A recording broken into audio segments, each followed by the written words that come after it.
Hello നമസ്കാരം, ഏവർക്കും പുതിയ വീഡിയോയിലേക്ക്. അങ്ങനെ കാത്തിരിപ്പിനൊടുവിൽ ഗോട്ട് എന്ന ചിത്രത്തിൻ്റെ ഏറ്റവും പ്രധാനപ്പെട്ട സെൻസർ റിപ്പോർട്ട് പുറത്തുവന്നിരിക്കുകയാണ്.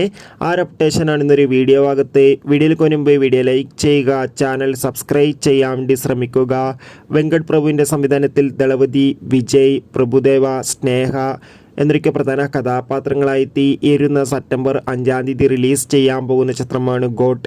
എല്ലാ സിനിമാ പ്രേമികളും ഒരേപോലെയാണ് ഗോട്ട് എന്ന ചിത്രത്തിൻ്റെ ഓരോ അപ്ഡേഷനും അറിയാൻ വേണ്ടി കാത്തിരുന്നത്. അങ്ങനെ കാത്തിരിപ്പിനൊടുവിൽ ചിത്രത്തിൻ്റെ സെൻസറിങ് റിപ്പോർട്ടൊക്കെ ഇന്നലെ പുറത്തുവന്നിരിക്കുകയാണ്. ചിത്രത്തിൻ്റെ സെൻസർ റിപ്പോർട്ടിൽ സൂചിപ്പിക്കുന്ന ചിത്രം ഒരു മികച്ച ആക്ഷൻ ത്രില്ലർ ആയിരിക്കുമെന്നും ചിത്രത്തിൽ ദളപതി വിജയുടെ അതിഗംഭീരമായ പെർഫോമൻസ് ഒക്കെ കാണാൻ വേണ്ടി സാധിക്കുന്നു. എന്തായാലും കാത്തിരിക്കാം കൂടുതൽ അപ്ഡേഷൻ അറിയാൻ വേണ്ടി. ഈ വരുന്ന ഓഗസ്റ്റ് സെപ്റ്റംബർ മാസത്തിൽ ധാരാളം ചിത്രങ്ങൾ ഇനി അങ്ങോട്ട് OTT റിലീസ് ചെയ്യാൻ പോവുകയാണ്. നമ്മുടെ ചാനൽ ഭാഗം പരിശോധിച്ചാൽ നിങ്ങൾക്ക് ആ വീഡിയോ ഒക്കെ കാണാൻ വേണ്ടി സാധിക്കും. അതൊക്കെ ഒന്ന് കാണാൻ വേണ്ടി ശ്രമിക്കുക. Bye bye.